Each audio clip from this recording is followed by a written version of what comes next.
우리 샬롬 인사를 빼먹었네요.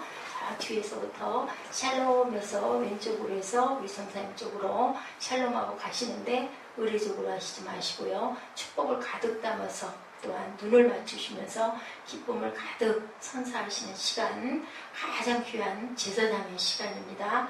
거룩한 백성들이라고 하나님 하셨죠. 우리 축복하십니다. 샬롬 하십니다. 샬롬 샬롬 샬롬 샬롬 샬롬 샬롬 샬롬 샬롬 샬롬 샬롬 샬롬 사무엘. 하나님 사랑합니다. 여러분 주 안에서 사랑합니다. 네, 실제 있었던 일이라 그래요. 자, 100불이면 얼마예요? 만원인가요? 100불이면 10만원인가요? 1000불이면 100만원이죠. 1440불씩 어떤 사람의 통장에 돈이 매일매일 들어옵니다. 그리고 전화가 옵니다. 당신의 통장에 1440불을 넣었습니다. 마음껏 편하게 사용하십시오. 정말 있었던 일이에요.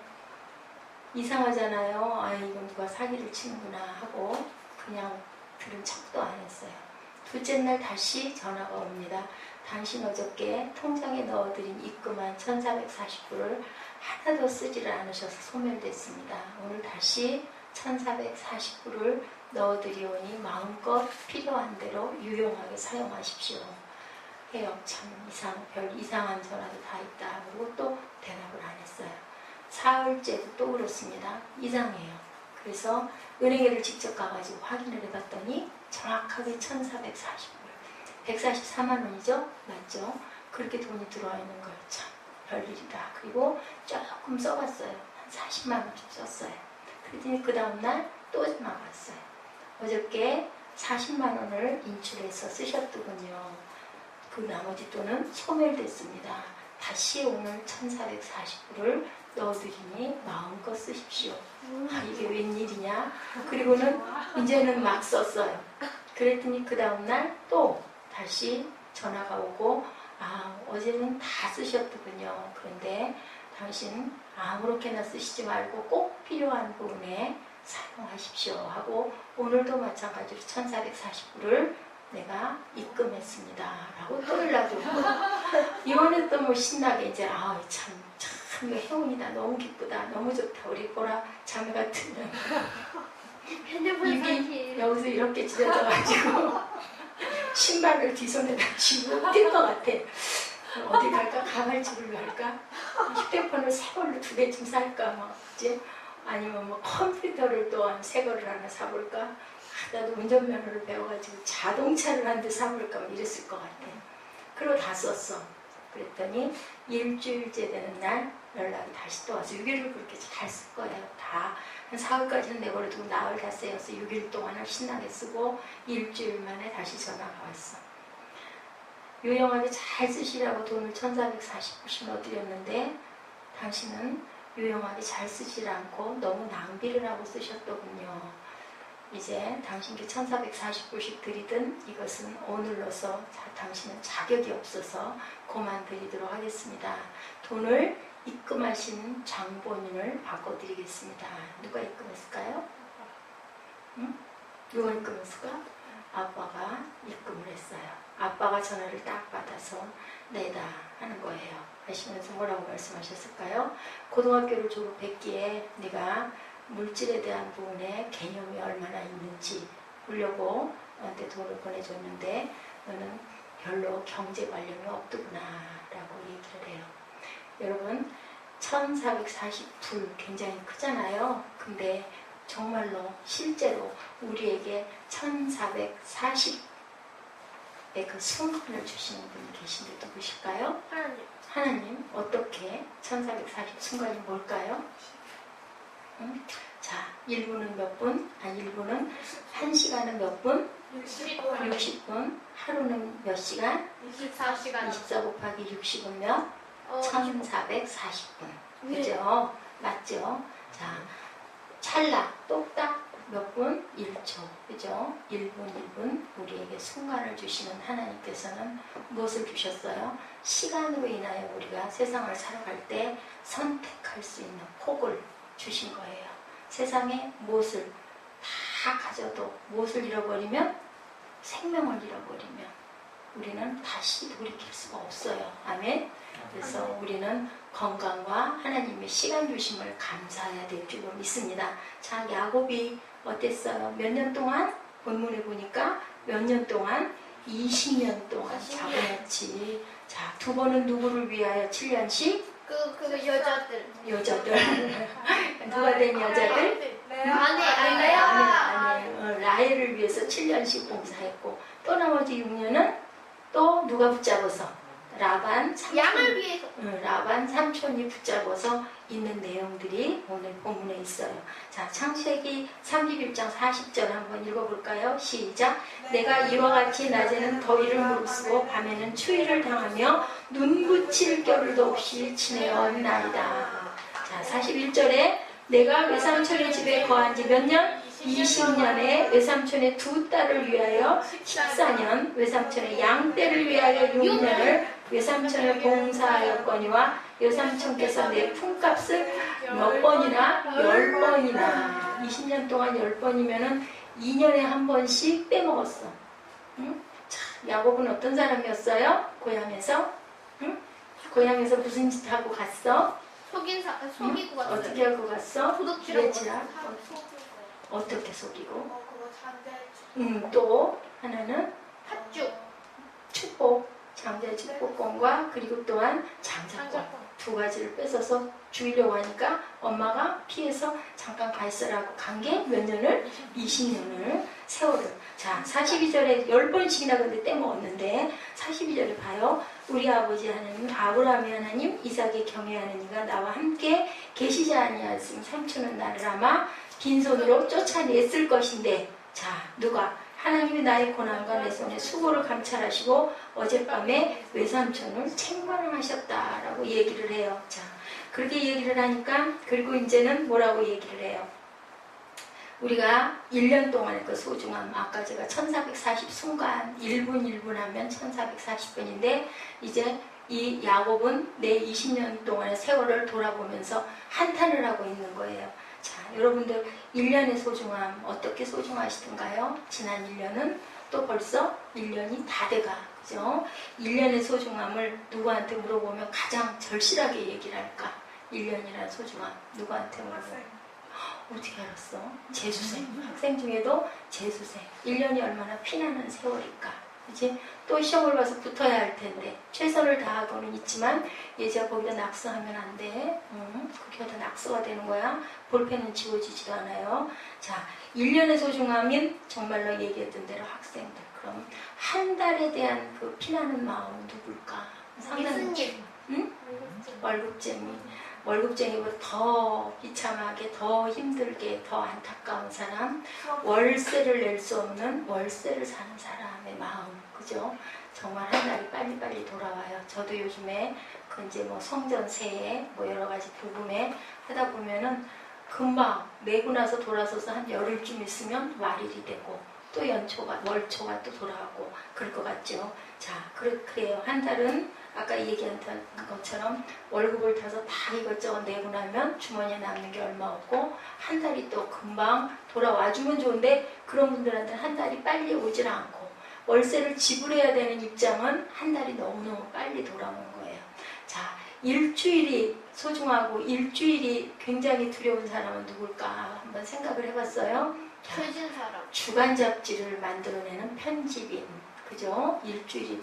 저도 그래요. 일주일 예배가 주일 예배 드리고 나면 주일이 금방 뭐 하루 월요일 하루 근데 이제 또 학교 공부하러 가니까 쉬지도 못하고 화요일이 잠깐 숨 쉴 때인데 기도회가 있다 보면 우리 꿈동이들이 아주 좋은 하나의 그 뭐라 그래야 되나 아주 기쁜 일들이 많죠. 그래서 또 뭐 맛있는 것도 먹고 만나서 얘기하다 보면 화요일 날도 자리에 앉는 게 의자에 앉는 게 9시가 넘어요. 의자에 앉고 그러다 보면 뒷날도 새벽 예배 있으니까 그거 준비하고 그러면 그 다음날은 수요 예배 그러고 나서 목요일 잠깐 그날은 뭐예요? 목요일 날은 주보에 뭐 예배 뭐 이런 것들 막 준비하고 하다 보면 정말로 밀려서 정신이 없고 그러고 나면 금요일 철야 그러다 보면은 철야가 끝나고 나면 토요일, 주말, 그러고 나면 주일 예배 준비.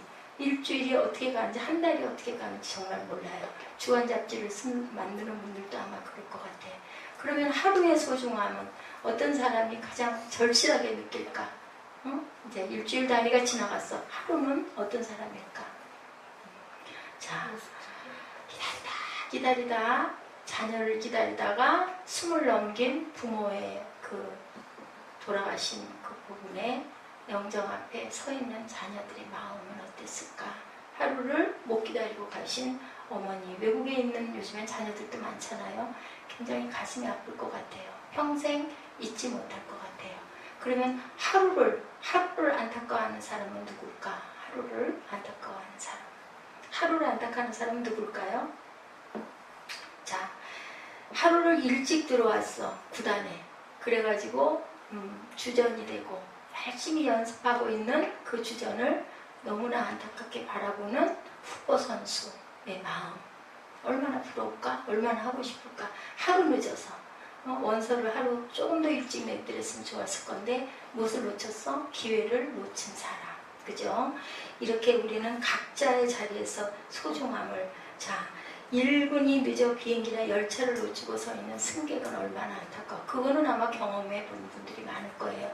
단 2, 3분 늦어가지고 저는 학교 다닐 때 성령골 4시에 도장을 찍어야 되는데 주차를 하다 보면 2분, 3분 늦으면 아주 여지없어요. 도장을 받아야 되는데 출석했습니다. 찍어야 되는데 다 꺼두고 매정하게 돌아서서 갈 때 그냥 어떻게 할 수가 없는 거야. 주차하는데 시간 걸리고 시간은 4시 시간 정확하게 돼 있는데 거기서 차를 대고 뛰어 올라가면 2, 3분 늦거든요. 그럴 때 정말로 안타까웠었어요. 이렇게 각자 또 1초는 어때요? 100m 달리기에서 1초로 인하여 기록갱신을 못하거나 우승을 놓친 사람들. 이 많은 순간들이 얼마나 귀하고 얼마나 소중한데 세월을 어떻게 해야 될까요? 아껴야 될 줄로 믿습니다. 우리 보라자면 특별히 쉬고 있는 요즘에 요양하고 또 건강을 위해서 쉬고 있는 이때에 내가 할 수 있는 최선의 것을 열심히 찾아서 벌써 27년이라는 세월을 버렸는데, 자, 우리 시편 말씀 10절에 뭐라 그래요? 강건하면 몇 살? 70이고 80이래. 80 마이너스 60을 하면 20년. 자, 70살에 돌아간다면 10년. 그죠? 근데 이제 우리 보라자면 27이니까 길기는 해. 근데 그게 금방 순식간이라는 거. 40에서 80에서 40을 빼도 40년밖에 남지 않았는데 그 40년이 지금 얘기한 것처럼 1년이 유수와 같이 나이와 세월은 정비례 한다. 나이가 먹어갈수록 세월이 너무너무 빨리 가요. 어렸을 때는 나도 빨리 커서 중학생이 되고 싶다. 나도 빨리 커서 대학생이 좀 되고 싶다. 그랬어요. 목사님도 그랬어요. 근데 지금은 1년이 어떻게 가는지 송구영신 예배 드렸는데 금방 3월 되더니 6월 되더니 9월이 돼버렸어. 여기 이전 예배를 한 게 엊그제 같은데 벌써 1년이 된 거예요. 15일 날이면 만 1년이고 이거 계약을 한 거는 6월 말에 계약을 했으니까 1년이 넘었어요. 이렇게 우리는 사도 바울이 예배소서 5장 15절에 자, 이제부터 우리 꾼동이들 빨리 찾아보자. 자, 예배소서 5장 15절에 뭐라고 그랬어요? 그런즉 너희가 어떻게 행할 것을 자세히 주의하여서 지혜 없는 자같이 말고 오직 지혜 있는 자같이 하여. 그 다음 절 읽어보세요. 누가 먼저 찾았을까? 그렇죠. 그 다음 절. 자, 이해하라고 그랬어요. 하나님의 선물이 시간이라고 본문에서는 말씀하고 있죠. 선물이 시간처럼 귀한 선물은 없어요. 우리가 하늘나라를 가고 나면 참 좋기는 한데 무엇을 할 수가 없어? 하고자 하는 걸 마음대로 할 수가 없는, 기회가 없는 거야. 돌이킬 수가 없는 거야. 그렇기 때문에 우리는 땅에서 하나님께 쌓을 것을 열심히 쌓아야 천국에 가서 편안하게 살 수가 있는 거죠. 창세기 31장 41절 얼른 읽어보자. 내가 내 삼촌의 집에 있는데 20년 동안 내 삼촌의 유다를 위하여 식단을 내 삼촌의 약단을 위하여 6년을 내 삼촌께 봉사하였으므로 내 삼촌께서 내 그래요. 그래서 31장 7절에 보니까 뭐라고 얘기를 해요? 31장 6절 7절에 보니까 뭐라고 얘기해? 그래서 억울하다. 자, 그러나 아버지와 내가 힘을 다하여 그들의 아버지를 속였거든 그들의 아버지가 나를 속여 풍성을 아버지 속여 나를 그러나 하나님이 그를 먹어서 나를 해치 못하여 자, 이거는 누구한테 하는 얘기 같아? 하나님 아니야. 그대들의 아버지라고 하니까. 라헬이랑 레아 엄마 아버지 누구니까 라반 삼촌한테 누가 야곱이 얘기를 하는 거야. 자, 뭐라고 얘기를 한다고? 그대들도 알거니와 이제 그죠, 사촌이죠, 그죠, 형제겠죠, 사촌의 아이들이니까 내가 힘을 다하여 그대들의 아버지를 섬겼는데 그대들의 아버지가 나를 속여 품삯을 10번이나 변역하였느니라. 그러나 하나님이 그를 금하사 나를 해치지 못하게 하셨다. 야곱은 굉장히 남을 속이는 사람이었는데 삼촌 라반은 야곱을 또 이용해서 속여먹었다. 자, 지난번에 우리가 말씀드린 것 중에서 뭐가 있었어요? 인과 율에 대한 이야기를 했죠. 못을 심은 데 못이나 콩 심은 데 콩 난다. 근데 하나님의 방법은 그것과는 좀 다르다. 왜? 야곱처럼 굉장히 얍삽한 모와 같은 야곱아, 그래서 지렁이와 같은.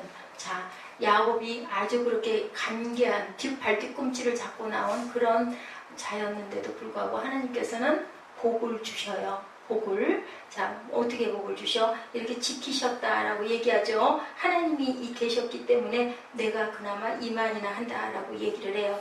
자, 우리 히브리서 12장 5절 말씀 한번 볼까요? 다 같이 찾아봐 주세요. 히브리서 12장 5절부터 우리 11절까지 함께 교독해서 한번 읽어보십시다. 하나님은 우리에게 어떻게 하고 계신가? 이렇게 고통과 고난을 주시는 하나님의 깊은 뜻은 야곱에게도 주셨고 또한 우리들도 세상 살아가면서 이런 경우가 있을 때 우리는 어떨까를 한번 마음을 하나님의 심정을 한번 보십니다. 제가 먼저 읽고 여러분들 함께 읽으십니다. 또 아들들에게 권하는 것 같이 너에게 권면하신 말씀을 잊었도다. 일렀을 때 내 아들아 주의 징계하심을 경히 여기지 말며 그에게 꾸지람을 받을 때 낙심하지 말라. 6절 읽으세요. 주께서 그 사랑하시는 자를 징계하시고 그가 받아들이지 않는 자를 채찍질하심이라 하셨습니다. 네, 주께서 사랑하시는 자를 징계하시고 사랑하시기 때문에 징계하신다고 그러네요. 그의 받으시는 아들마다 채찍질 하심이니라 하였으니 7절입니다. 너희가 참음은 징계를 받기 위함이라. 하나님이 아들과 같이 너희를 대우하시나니 어찌 아비가 징계하지 않는 아들이 있으리요. 8절 읽어주세요. 징계는 다 받는 것이거늘 너희에게 없으면 사생자여 친아들이 아니니라. 네, 사생자요 친아들이 아니다. 참 아들이 아니다. 길 지나가는 아이 보고 채찍을 가지고 매를 종아리를 때렸다는 어떻게 하겠어요? 자, 경찰서에 끌려가겠죠. 그렇기 때문에 너희는 나의 친아들이기 때문에 내가 징계를 한다. 8절에 징계는 다 받는 것이오늘 너희에게 없으면 사생자여 참아들이 아니니라. 9절 읽습니다. 또 우리 육체의 아버지가 우리를 징계하여도 공경하였거늘, 그죠? 우리 부모님이 우리를 종아리를 쳤다고 손바닥을 때렸다고 해서 우리가 막 따지고 대들진 않죠. 하물며 모든 영의 아버지께 더욱 복종하여 살려 하지 않겠느냐. 우리 하늘아버지가 우리를 사랑하셔서 징계를 주셨을 때 우리는 복종하면서 살아야 될 것이다. 10절 읽어주세요. 그들은 잠시 자기의 뜻대로 우리를 징계하려거니와 오직 하나님은 우리의 유익을 위하여 그의 거룩하심에 참여하게 하시니. 네, 우리의 유익을 위하여 그의 거룩하심에 참여케 하셨다라고 분명하게 말씀하십니다. 11절 우리 다 같이 읽어볼까요? 무릇 징계가 당시에는 즐거워 보이지 않고 슬퍼 보이나 후에 그로 말미암아 연단한 자에게는 의의 평강과 열매를 맺는다. 의의 평강한 열매를 맺는다라고 이렇게 성경 말씀이 있어요. 네, 형제님 낙심하지 마시기 바랍니다. 저는 믿습니다. 분명히 하나님이 좋은 곳으로 채워주실 건데 이 고통과 어려움을 주님께 맡기고 믿고 마음의 평강을 찾도록 기도하시기 바랍니다. 잘 안 되실 거예요. 그래도 마음을 비우시고 절대로 사건은 지나갑니다. 문제는 지나갑니다. 남는 건 누가 남아요? 내가 남고 뭐가 남을까요? 하나님과 나와의 관계가 남아요. 이 고비에 하나님을 확실하게 만나는, 내가 소망했던 게 그거 아니었습니까? 2년여 동안 하나님을 알기 원하셨고 만나기 원하셨으니까 내가 잠깐 몇 달 정도 내가 좀 쉰다 한들 죽을 일은 절대 없습니다. 다 살아가게 돼 있거든요. 또 좀 없어 보기도 하죠. 뭐 또 좀 걸어도 다녀보죠. 뭐 버스도 좀 타보죠. 뭐 못할 게 있겠습니까? 핸드폰도 절제 좀 해보고 그냥 안 써볼 수도 있는 거죠. 카톡 정도 하고 이렇게 해서 한번 줄일 만큼 한번 줄여도 보고 그것도 또 귀한 기회다. 귀한 경험이다 생각을 하시고 그렇게 하면 두려울 거 없으세요. 다행히 가족이 지금은 없으시니까 저는 분명히 하나님이 기쁜 뜻이 있다고 생각합니다. 모든 고난이 다 징계는 아니죠. 그렇지만 하나님께서는 뜻을 이런 일이 일어나면 내가 하나님이 나를 보고 계시네 라고 생각하면 오히려 기쁠 수가 있어요. 어쨌든 저는 기뻤었습니다. 속으로는 좀 야속하게 생각하실지 모르지만 제 마음은 분명히 그런 마음이 왔었어요. 하나님이 특별히 뜻을 두신 사람에게 누구에게처럼 야곱에게처럼 이렇게 하나님께서는 야곱을 너무 잘 아시지만 두고 보신 거예요. 그렇게 속이고 또 리브가와 함께 짰죠. 어머니가. 왜냐하면 야곱을 하나님이 선택하신 걸 태중에 있을 때부터 알았기 때문에 같이 그렇게 해서 장자권을 받도록 하고 축복권도 받았죠. 이래서 뭐라고 얘기를 해요? 창세기 47장 9절에 보니까 바로와 만났어요. 바로가 야곱에게 물어봐요. 내 연세가 얼마냐? 네가 몇 살이나 됐냐? 야곱이 굉장히 나이가 많아요. 지금 이렇게 애들이 아니에요. 저도 옛날에 그냥 이렇게 읽을 때는 야곱 하면 왠지 철부지 애 같아서 나이가 많지 않은 줄 알았어요. 그런데 우리 역사를 이렇게 해서 뒤집어 보니까 얼마 전까지만 해도 그렇게 나이가 만 60이 넘은 그런 사람이라고는 생각을 안 했는데 보니까는 그 역사하고 배경하고 이렇게 맞춰보니까 정말 나이가 많은데 바로 여기도 그러네요. 47장 9절에 뭐라고 얘기를 해요? 함께 합독하실까요? 시작. 야곱이 바로에게 고하되 내 나그네 길의 세월이 130년입니다. 몇 살이에요? 130살을 먹었다고 지금 얘기를 하고 있는 거예요. 나의 연세가 얼마 못 되니 우리 조상의 나그네 길의 세월에 미치지 못하나 어떤 세월을 보냈다? 험악한 세월. 이건 무슨 세월을 얘기해요? 고난의 세월을 내가 이렇게 살아왔습니다 라고 바로에게 고백을 해요. 이 야곱의 인생이 뭘까요? 우리의 인생이에요. 우리는 이렇게 고난의 험악한 세월을 살 수밖에 없습니다. 많은 이유가 있지만 뭐가 있기 때문에? 우리 안에 원죄, 죄성이 있기 때문에. 우리 아침에 새벽 예배에도 제가 여러분에게 말씀드렸죠. 뭐라고 다윗이 고백하던가요? 내가 모태에서 날 때부터 태중에서부터 나는 죄를 가지고 나왔기 때문에 내 죄성이 어쩔 수 없습니다. 하나님 이해해 주시고 용서해 주시옵소서. 다윗이 굉장히 지혜로운 사람 같아요. 기도할 때 보면 하나님이 이해하실 수밖에 없을 만큼 그렇게 진실하게 고백을 하는 걸 우리가 오늘 아침에도 같이 나눴죠. 그 죄의 뿌리로 내가 태어나서 다라고 이렇게 얘기를 하고 있습니다. 10편 51편 5절에 그러죠. 내가 죄악 중에 출생하였으며 모친이 죄 중에 나를 잉태하였나이다 라고 이렇게 고백합니다. 임과 유래 정확하게 그 자리 그것대로 하지 않으시는 이유가 어디에 있을까요? 여러분들 그것을 아시는 거예요. 우리 인생이 죄를 가지고 나왔기 때문에 그 부분을 감안을 하고 바라보시는 주님이십니다. 창세기 30장 43절에 그 사람이 심히 풍부하여 양떼와 노비와 약떼와 나귀가 많았더라. 누구에게 축복하셨어요? 야곱에게 축복하셨어요. 창세기 30장 43절입니다. 찾았어요? 누가 찾았어요? 같이 읽을까요? 시작. 이에 그 사람이 심히 풍부하여 양떼와 노비와 약떼와 나귀가 많았더라. 하나님께서는 야곱이 죄를 많이 지고 죄성을 많이 가지고 있음에도 불구하고 이렇게 축복을 해주신 거예요. 31장 1절에는 뭐라고 그래요? 야곱이 들은즉 라반의 아들들의 말이 야곱이 우리 아버지의 소유를 다 빼앗고 우리 아버지의 소유로 인하여 이같이 거부가 되었다. 아들들이 얘기를 하죠. 우리 아버지의 것을 다 뺏어서 그러고 이제 쫓아내야 되겠다라는 그런 음모들을 합니다. 야곱이 누린 세월 속에는 이런 은총의 세월이 있었다라는 거. 죄를 너무 많이 지었지만 그렇지만 그 하나님께서는 야곱에게 은총을 주셨다. 야곱의 단점은 뭐예요? 수단과 방법을 가리질 않았어요. 근데 우리들 수단과 방법을 가려야 될까요? 가리지 말아야 될까요? 응? 사무엘? 가려야 될까요? 수단과 방법을 가려야 되겠다. 수단과 방법을 가리지 않으면 그것은 다 뭐가 돼버린다? 다 그냥 연기가 돼버린다. 자, 누가 또 그렇게 고백을 했어? 하나님의 사랑하셨던 솔로몬도 헛되고 헛되다라고 얘기를 했듯이, 그랬듯이 수단과 방법을 가리지 않고 이렇게 많은 것을 벌었는데 이 야곱은 나중에 어떻게 됐어요? 자, 형 에서를 만나느라고 양을 한 떼를 줬죠. 나중에는 또 자기 고향에 돌아갔는데 거기에 기근이 드는 바람에 있는 자기 재산을 다 놔두고 어디로 가게 돼요? 애굽으로 가게 돼서 결국은 가진 게 하나도 없이 되고 맙니다. 창세기 30장 26절에 보니까 내가 외삼촌에게 일하고 얻은 처자를 내게 주어 나로 가게 하소서. 내가 외삼촌께 한 일은 외삼촌이 아시나이다 라고 얘기를 합니다. 그랬더니 27절에 뭐라고 그래요? 시작. 라반이 그에게 이르되 여호와께서 너로 인하여 내게 복 주신 줄을 내가 깨달았노니 내가 나를 사랑스럽게 여기거든 유하라. 뭐예요? 붙잡죠. 더 있어라. 왜? 야곱은 굉장히 성실한 일꾼이기는 했어요. 양도 성실하게 돌봤어요. 자, 만류를 합니다. 라반이 누구와 함께? 누구 때문에? 야훼께로서 너로 인하여 내게 복 주신 줄을 내가 안다라고 얘기를 해요. 이렇게 고백을 했던 사람이 또 누가 있었죠? 자, 구약에 누가 있었어요? 요셉, 보디발의 집에 들어간 요셉으로 인하여 그 가정에 복을 주었다. 여러분들도 복의 근원들이 되시기 바랍니다. 네. 어느 곳에 가시든지 복의 근원이 되시기 바랍니다.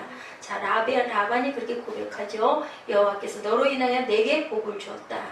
요셉도 보디발의 가정에 요셉으로 인하여 복을 받았다라고 이야기를 합니다. 창세기 30장 28절에 또 뭐라고 얘기해요? 또 가로되 내 품삯을 정하라. 내가 그것을 주리라. 그래도 29절에 이제 그때 무슨 제시를 해요? 자, 내가 어떻게 외삼촌을 섬겼는지, 어떻게 외삼촌의 짐승을 쳤는지 외삼촌이 아십니다. 30절에 내가 오기 전에 외삼촌의 소유가 적더니 이제는 어떻게 됐다? 번성하여 때를 이루었나이다. 나의 공명을 따라 야훼께서 외삼촌에게 복을 주셨다. 31절에 라반이 가로되 내가 무엇으로 내게 주랴. 야곱이 가로되 이제는 뭐를 하겠다라고 얘기를 해요. 외삼촌께서 아무것도 내게 주실 것이 아니고 나를 위하여 이 일을 행하시면 내가 다시 외삼촌의 양떼를 먹이겠다. 여기서 이제 무슨 사건이 일어나요? 얼룩무늬 있는 그 양들은 다 내가 갖도록 하고, 그렇지 않은 것을 내가 가지면 내가 도적질을 한 줄을 알아라. 그래서 결국은 그 양을 물 먹이는 그 강에다 뭐를 담궜어요? 그 신풍나무라는 나무를 담궈가지고 거기서 물을 먹였더니 나는 새끼들이 다 뭐가 나왔어? 얼룩무늬 양들이 나와서 그 양들은 약속을 했기 때문에 안 줄 수가 없었던 거예요. 참 그런 역사가, 야곱이 굉장히 지혜가 확실히 있었던 것만은 사실인 것 같아요. 그죠? 어떻게 보면 유전자가 변해가는 건데 그렇게 변화갈 수 있도록 얼룩무늬가 나는 양들을 만들어낸 거예요. 얼마나 머리를 썼겠습니까? 자, 32절에 보니까 얼룩무늬의 양떼를 가지고 자신의 이익을 챙기는 모습이에요. 그런데 하나님은 그것도 또한 내버려 두셔서 굉장한 양떼를 많이 거느리게 그렇게 해주시는 하나님. 자, 세월에는 무엇이 있다? 두 가지가 있어요. 시련의 세월과 무슨 세월? 은총의 세월. 야곱의 이 세월에는 시련에 고통받고 힘들게 20년 동안 살았던 시련이 있고, 또 그럼에도 불구하고 거기서도 은총을 받아서 많은 것들을 거두게 하는 그러한 하나님의 그러한 그 인생을 하나님께서는 주십니다. 30장 25절에 라헬이 요셉을 낳을 때 야곱이 라반에게 이르되 나를 보내어 내 고향 내 본토로 가게 하시되, 뭐라고 그래? 26절에 내가 외삼촌에서 일하고 얻은 처자를 내게 주어 나로 가게 하소서. 내가 외삼촌께 한 일은 외삼촌이 아시나이다. 이렇게 얘기를 했을 때 붙들었던 것은 뭐예요? 아, 제가 있음으로 인하여 우리가 부유하게 됐고 그 야곱의 하나님이 이곳에 함께 하시는 거라는 것을 안 거예요. 바로 왕도 요셉에게 그랬죠. 그 하나님의 영이 너와 함께한다. 그러니까 네가 총리가 되라 얘기를 해요. 결국은 우리는 하나님을 믿는 걸 왜 하나님을 믿는다?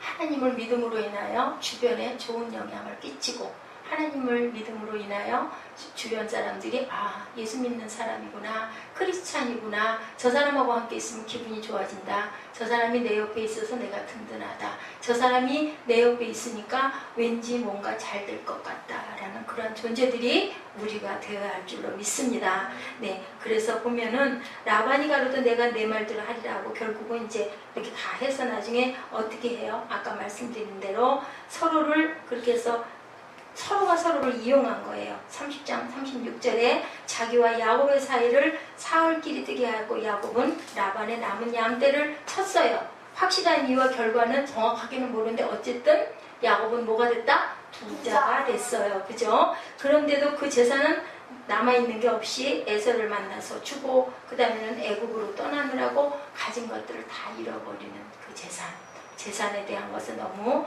연연하지 마십시다. 결국은 하나님이 훅 불어버리시면 다 날아가 버리죠. 수백층의 빌딩을 지었어도 그저 쓰나미가 몰고 가버리고 지진이 삼켜버리고 이런 인생입니다. 우리가 내일 아침에 무슨 일이 일어날지는 누구만 아실까? 하나님밖에 모르세요. 그렇기 때문에 있는 순간에 기뻐하시고 최선을 다하시고 그리고 절대로 마음의 어두움을 갖지 마시고 밝게 오늘 내가 건강한 거 감사합니다. 내가 만약에 건강을 잃었거나 제가 요즘에 몸이 조금 불편해 보니까 오히려 그런 생각이 더 많이 들어요. 아무것도 없어도 몸이 자유한 게 얼마나 감사하고 젊음이 얼마나 감사하고 뭐든지 할 수 있잖아요. 젊고 건강하면 요즘에 젊고 건강하면 굶는 사람은 없대요. 못 사는 사람은 없대요. 그렇기 때문에 건강을 잃어버리면 다 잃어버리는 거예요. 건강하시기 바랍니다, 여러분들. 네, 하나님이 야곱에게 주신 메시지는요. 아직은 네가 더 훈련을 받아야 되겠다. 아까 우리 읽은 그 지점까지의 말씀은 하나님의 뜻은 정당한 일하고 정당하게 사용하여서 하나님의 진정한 의미의 축복을 받는 것을 바라고 계세요. 그래서 야곱이 나중에는 어떻게 해요? 자, 두려워가지고 형 만나러 가다가 어디서 약국감에서 뭐가 편도뼈가 부러지고 거기서 이름을 뭐라고 고쳐주셔요? 이스라엘. 뭐야? 이스라엘의 뜻은 뭐지? 하나님이 나와 겨루어 이겼다. 이제 너는 야곱이라고 하지 말고 내 이름을 이스라엘이라고 해라. 그래서 이름을 바꿔주신 분은 누구셔요? 하나님이 우리 이름을 바꿔주셨죠. 우리가 종의 신분에서 뭐가 됐다고? 우리 찬양에도 있죠? 종의 신분에서 이제는 신부가 되었다. 그죠? 우리는 양자의 영을 받아서 아들이 되었다. 이제는 절대로 종의 멍에를 메고 이제는 종노릇 하지 않는다. 누구에게 종노릇 하지 않는다? 사단에게 종노릇 하지 않는다. 우리는 자유하다. 진리 안에서 자유하기 위해서 우리 레위기를 배워본 지 얼마나 복잡해요. 제사가 그 모든 것을 폐하고 믿기만 하면 기도할 수 있게 해주시고 믿기만 하면 죄사함도 주시는 그러한 주님이 오셨죠. 그러한 축복을 주셨어요. 정직하지 못한 성공은 진정한 의미의 성공이 아니다. 앞으로는 더 진실하게 더 정직하게 크리스찬의 긍지를 가지고 사시기 바랍니다. 결국은 6년을 수고하고 그리고 정당한 방법으로 일하고 자신의 인생을 책임질 줄 알아야 되는데 결국은 야곱이 그 6년도 그렇게 아주 정당하지만은 않았어요. 그죠? 신풍나무를 해가지고 그렇게 딱 전박이가 나오게 하는 것도 굉장히 어떤 그 수법을 벌인 것이긴 하지만 하나님께서는 둔 거죠. 자, 어떤 목사님의 이야기예요. 24시간을 정당한 방법으로 사는 것을 배운다면 어떤 것도 실패는 없다. 왜냐하면은 옛날에 어땠어요? 지금은 어떤지 제가 잘 모르겠고요. 한 20년 전만 해도 군대 가는 게 어떤 기간이다라고 얘기를 하냐면은 정말 건강하게 자기 뜻을 펼쳐야 할 학생들이 그 죽은 그 시간이다, 죽어버리는 시간이다라는 얘기들을 많이 했는데 이 목사님은 그렇게 얘기를 하시더라고요. 자기는 군대에 가가지고 운전도 배웠고 그것도 지금은 뭐 너무너무 잘하지만 거기 가서 그 컴퓨터도 많이 배울 수 있었고 거기 가서 외국어도 배울 수 있었고 그래서 자기 인생에 커다란 전환기가 되었다라는 그런 이야기를 하시더라고요. 누가 쓰기에 달렸어요? 어느 곳에 있든 어떤 모습으로 있든 내가 그 시간을 정복하고 열심히 쓰는 데 따라서 나의 인생이 터닝 포인트가 온다는 것이죠. 지금 내가 이 지점에 이렇게 잠깐 서 있으니까 이럴 때 내가 어떤 방향으로 돌이켜서 내가 나가야 할 것인가 하는 것을 눈을 열어서 바라보시는, 조금 더 멀리 바라보시는 저와 여러분 되셔야 할 줄로 믿습니다. 자, 적응만 되면 돼요. 적응을 할 수 없는 게 문제지, 적응만 되면 우리는 얼마든지 새로운 인생을 개척해서 지금부터라도 갈 수 있어요. 나이가 60이 돼서 새로운 인생을 사는 사람도 있는데 여러분들은 다 20대 말 30대이기 때문에 너무너무 어떤 비전이 확실합니다. 이제부터 시작하시면 되거든요. 힘을 내시기 바랍니다. 우리 시편 90편 10절부터 아까 우리 고백했던 부분이긴 하지만 우리 한번 읽어보시고 입술로 고백하시고 기도하는 시간 갖도록 합니다. 10절부터 12절까지만